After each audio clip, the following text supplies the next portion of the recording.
Klarifikasi tadi yang keempat. Ya. Oke, KPU sudah mengklarifikasi. Yang paling lucu Mas, KPU sekarang kan ikut tergugat dalam gugatannya Pak Dr. Taufik. Setelah dicek di KPU, nggak ada datanya semua. Semua data presiden ada.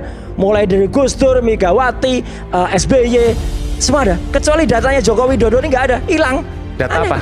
Data pendaftarannya di KPU. Nggak ada. Iya. Termasuk ijazah juga nggak ada. Nggak ada. Aneh kan? Siapa yang menyatakan nggak ada itu? Pak Taufik, Dr. Taufik. Yang sekarang sedang menggugat Joko Widodo di Solo kan? Dan lucunya kalau itu diperiksa, yang dulu sempat kita capture. Oh jadi data-data pendaftaran Pak Jokowi baik di KPUD Solo, Ya. KPUD Jakarta maupun di KPU pusat tidak ada. Tidak ada. Hilang. Hilang. Padahal kami Di sempat websitenya ada. Tiga KPU itu nggak ada. Ini kan aneh gitu. Kalau ada ya jangankan ijazahnya, data di KPU aja bisa hilang. Digondol tikus kali ya. Nah, kalau yang ngomong itu nanti orang KPU, baru kita bisa verifikasi omongan itu. Tapi kalau Rosyuro yang ngomong itu ngapain kita bahas di sini? Salah satu penggugat ijazah Jokowi, Roy Suryo, mengklaim kurikulum vitae Presiden ke-7 Republik Indonesia tiba-tiba hilang di situs resmi Komisi Pemilihan Umum. Ia mengungkapkan CV Jokowi yang hilang tersebut terkait pencalonannya dalam Pilpres 2019 lalu. Riwayat dari rival Jokowi saat Pilpres 2019, yaitu Prabowo Subianto, terlampir di situs KPU. Sementara itu, pengacara relawan Jokowi yang melaporkan Roy Suryo dan tokoh lainnya ke Polda Metro Jaya terlihat terbata-bata saat mendapat pertanyaan dari Aiman Wicaksono. Padahal laporan kepada Roy Suryo, Rismond Sianipar, dan juga Dr. Tifa sudah diterima oleh Polda Metro Jaya. Kliennya siapa? Klien saya Andi Kurniawan. Siapa itu? Dia ketua Pemuda Patriot Nusantara. Pemuda Patriot. Ya. Oke. Oh jadi apa yang disampaikan yang bersangkutan ke Anda? Tolong laporkan ini karena begini gitu misalnya. Tentu klien saya berdiskusi dengan saya. Andi Kurniawan. Ya betul. Itu siapanya Pak Jokowi?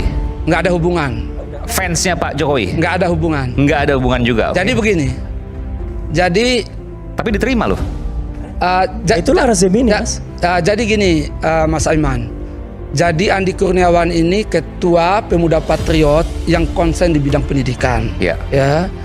Nah dia melihat ada dugaan tindak pidana penghasutan yang telah terjadi.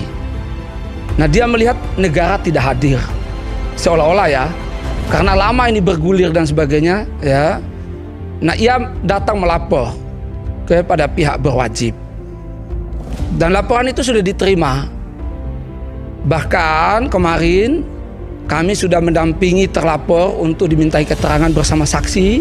Ya. Ketiganya dilaporkan terkait pasal 160 atau pasal 28 ayat 3, Ju pasal 45A ayat 3 Undang-Undang Nomor 1 Tahun 2024. Saat ditanya terkait dengan undang-undang tersebut, pengacara relawan Jokowi tersebut tak bisa menjelaskan dengan lancar. Roy akhirnya merasa lucu karena pasal yang dilaporkan terhadap dirinya terkait dengan penghasutan untuk mendorong atau mengajak orang lain melakukan tindak pidana tidak seperti fakta yang terjadi. Yang saya tanyakan penghasutan supaya publik mahfum, supaya masyarakat mahfum dan saya juga mahfum tahu Ya, mana baik. penghasutannya. Makasih Aiman. Ya. Jadi ini pasal penghasutan ini 160 Mas Aiman. Ya. Jadi pasal penghasutan ini sudah diterjemahkan secara resmi oleh MK. Ya, lewat putusan nomor 7 garing PU ya, garing 7 Romawi garing 2009. Di mana terjemahan resminya ya, bahwa pasal ini menyangkut delik material.